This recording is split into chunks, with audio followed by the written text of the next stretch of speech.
नमस्कार दोस्तों, स्वागत है आपका ऑटो टेल्स में, जहां हम किताबों के पन्नों को आपकी सोच का हिस्सा बना देते हैं।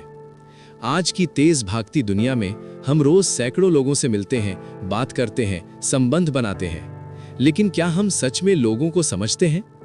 क्या हम जानते हैं कि सामने वाला जो कह रहा है वही सोच भी रहा है? आज की इस वीडियो में हम जानेंगे एक ऐसी किताब का ज्ञान जो आपको लोगों को समझने की कला सिखा सकती है। कल्पना कीजिए, आप किसी इंटरव्यू में बैठे हैं या किसी रिश्ते में हैं या बिजनेस मीटिंग में, और अचानक आपको समझ आ जाए कि सामने वाला झूठ बोल रहा है, बिना सबूत, बिना सवाल, सिर्फ उसके व्यवहार से। कितना शक्तिशाली होगा ये? आज हम सीखेंगे कैसे पढ़ें लोगों की भावनाएं, कैसे पहचाने छुपे हुए इरादे और कैसे बने एक बेहतर ऑब्जर्वर। इस किताब का सबसे बड़ा विचार है, लोग हमेशा कम्युनिकेट करते हैं, यहां तक कि जब वे चुप होते हैं तब भी। आपका शरीर, आपका चेहरा, आपकी आवाज, आपकी दूरी, सब कुछ संदेश दे रहा होता है। लेकिन समस्या ये है कि हम सिर्फ शब्द सुनते हैं, हम बातचीत को लिसनिंग मानते हैं, जबकि असली स्किल है ऑब्जर्विंग। जब आप ऑब्जर्व करना शुरू करते हैं तो आपको पता चलता है कि सामने वाला व्यक्ति क्या महसूस कर रहा है, और यही समझ रिश्तों को गहरा बनाती है। चलिए अब बॉडी लैंग्वेज को गहराई से समझते हैं। मान लीजिए आप किसी से सवाल पूछते हैं, क्या तुमने ये काम किया?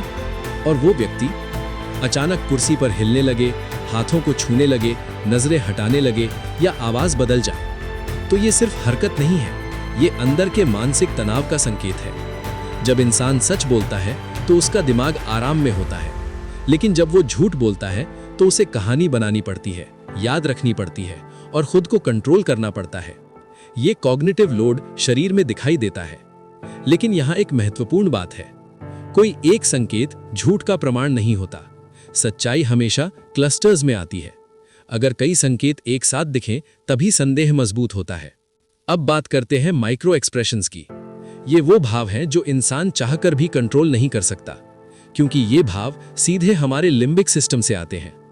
मान लीजिए कोई व्यक्ति कहता है, मुझे कोई फर्क नहीं पड़ता, लेकिन एक पल के लिए उसके चेहरे पर दुख दिख जाए, वही सच्चाई है। हमारा कॉन्शियस माइंड अभिनय कर सकता है, लेकिन सब कॉन्शियस माइंड नहीं। इसीलिए माइक्रो एक्सप्रेशंस इंसान की असली भावना का सबसे सच्चा आईना है, लेकिन इन्हें पहचानने के लिए धीमी नजर और अभ्यास चाहिए।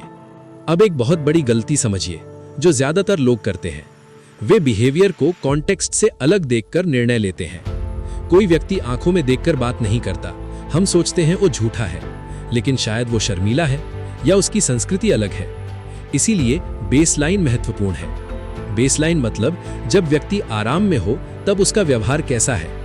अगर वो हमेशा कम बोलता है तो कम बोलना संकेत नहीं है, लेकिन अगर वो अचानक चुप हो जाए तो वो संकेत है। बिहेवियर का मतलब बदलाव में छुपा है। अब शब्दों की बात करें। झूठ बोलते समय लोग अक्सर सवाल घुमा देते हैं, अप्रत्यक्ष भाषा इस्तेमाल करते हैं, अननेसेसरी डिटेल देते हैं। क्यों? क्योंकि वे कहानी को बिलीवेबल बनाना चाहते हैं। लेकिन सच बोलने वाला व्यक्ति आमतौर पर सरल और सीधा होता है। इसीलिए शब्दों को सरफेस लेवल पर मत सुनिए, उनके पीछे की रणनीति समझिए। अंत में सबसे महत्वपूर्ण स्किल है इमोशनल इंटेलिजेंस। अगर आप खुद को नहीं समझते तो दूसरों को भी नहीं समझ पाएंगे। जब आप गुस्से में होते हैं तो आपकी परसेप्शन बदल जाती है, जब आप शांत होते हैं तो आप स्पष्ट देखते हैं। इसीलिए लोगों को पढ़ने की शुरुआत आत्म जागरूकता से होती है।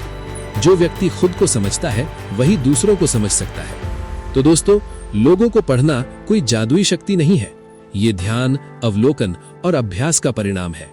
जब आप लोगों को समझना सीख जाते हैं तो आप बेहतर दोस्त बनते हैं, बेहतर साथी बनते हैं, बेहतर लीडर बनते हैं।